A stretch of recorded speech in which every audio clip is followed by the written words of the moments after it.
ఓం శ్రీ గురుభ్యో నమ. అందరికీ నమస్కారం అండి. ఈరోజు మనం ఉత్తరకాండ 72వ భాగం తెలుసుకుందాం. అక్కడ విన్నటువంటి రామ కథామృతము గానం తన చానకులందరూ చావకులందరూ కూడా విన్నారు. వాళ్ళందరూ లక్ష్మణుడి శత్రుఘ్నుడి దగ్గరికి వెళ్ళి ఆ మునివారిని అడగండి, ఇది ఎక్కడి నుంచి వస్తుందో, పూర్వం మేము చూసింది కళ్ళకు కట్టినట్లుగా ఎవరో గానం చేసి వినిపిస్తున్నారని అడగగా అప్పుడు ఆ శత్రుఘ్నుడు మునుల యొక్క అందులో వాల్మీకి మహర్షి యొక్క ఆశ్రమమున ఇలాంటి వింతలు చాలానే జరుగుతాయి, ఇవి మనం అలా అడగకూడదు అని చెప్పేసి వాళ్ళకి నచ్చ చెప్పి వాళ్ళని పంపించేశాడు. అక్కడి నుంచి బయలుదేరి శ్రీరాముని పాదాలను దర్శించడానికే బయలుదేరి వెళ్ళాడు. ఇది 72వ భాగం. ముందుగా గణేశుడి ప్రార్థన. శుక్లాంబరధరం విష్ణు శశివర్ణం చతుర్భుజం ప్రసన్నవదనం ధ్యాయే సర్వవిఘ్నోపశాంతయే. గురుబ్రహ్మా గురుర్విష్ణు గురుర్దేవో మహేశ్వరః గురు సాక్షాత్ పరబ్రహ్మ తస్మై శ్రీ గురవే నమః. శ్రీరామ జయ రామ జయ జయ రామ, శ్రీరామ జయ రామ జయ జయ జయ జయ రామ. శ్రీరామ రామ రామేతి రమే రామ మనోరమే సహస్రనామ తత్తుల్యం శ్రీరామనామ వరాననే.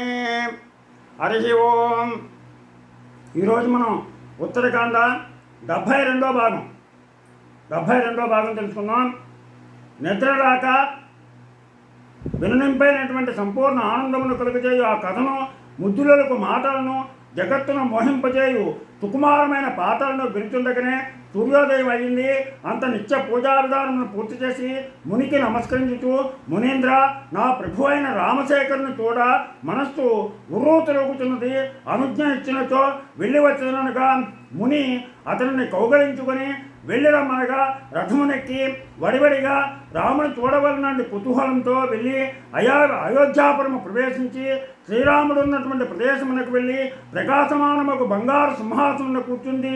చుట్టూనో మంత్రిజనములు వెలుగుచుండగా పూర్ణచంద్రుని వంటి ముఖము కలిగి దేవతల మధ్యనున్న ఇంద్రుని వలె ఉన్న శ్రీరాముని దర్శించి నేలపై వ్రాలి సాష్టాంగ నమస్కారం చేసి లేచి చేతులు జోడించి, ఓ అన్నా, మీ ఆజ్ఞ ప్రకారము లవణుని యుద్ధమున వధించి తిని పట్టణమును చక్కబరిచి జనులు అందరూ తగిన చోట్లందు నివాసములు ఏర్పాటు గావించుకొని ప్రేమపాత్రులైన మిమ్మలను విడిచి 12 సంవత్సరాలైంది. ఇంకా నేను ఒంటరిగా అచ్చట ఉండను అని చెప్పాడు. అన్నా, తల్లి నడబాసిన దూడవలే మిమ్ము విడిచి ఎన్నో దినముల నాథుని వలె అనాథుని వలె అతడు నివసించుతూ బ్రతికి ఉండజాలను. ఓ శ్రేష్టమైన దయగలవాడా, నీ మనస్సునందు నా యందు దయదల్పము అనగా తల్లడిల్లుచున్న తమ్మును చూచి రాముడు ఎంతయో ప్రేమతో ఇట్లను, తమ్ముడా, విచారించకు, శత్రుడైన పురుషశ్రేష్ఠునికి విధమైన ప్రవర్తన అర్హము కాదు. రాజునకు ఛత్రధర్మము నందు దృఢమైన మనస్సు గలవాడే ప్రజలను సమర్థముగా భరించుట అర్హము కాన ఇచ్చట నిల్చుట తగదు. నీవు అప్పుడప్పుడు ఇష్టము వచ్చిన విధముగా వచ్చుచూ వెళ్ళుచుండుము. నువ్వు వచ్చి వెళ్ళు, అంతే తప్పితే రాజ్యం ఉండగా ఆ పౌరులందరినీ వదిలిపెట్టేసి ఇక్కడ ఉండకూడదు.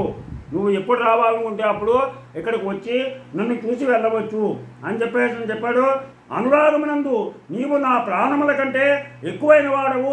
అట్లయినను భూమిని పాలించుటను విధి తప్పనిదిగాన నీ కోరిక తీరినట్లు మాతో కలిసి 7 దినములు ఇచ్చట ఉండి ఆ పైన రథములు, ఏనుగులు, గుర్రములు గల సైన్యముతో మధురాపురమును చేరపము అని రాముడు చెప్పిన ధర్మసమ్మతములైన మాటలను విని ధైర్యముతో అట్లే అని 7 రాత్రులు అతడు నివసించను. 8వ నాడు ఆ రాజు ఆజ్ఞను పొంది అన్నలు సాగనంపగా వేగముగా మళ్ళా తిరిగి శత్రుఘ్నుడు తన పట్టణమునకేగను. దాంతో మనకి 72వ భాగం పూర్తయింది. రేపు 73వ భాగం తెలుసుకుందాం. మీకందరికీ కూడా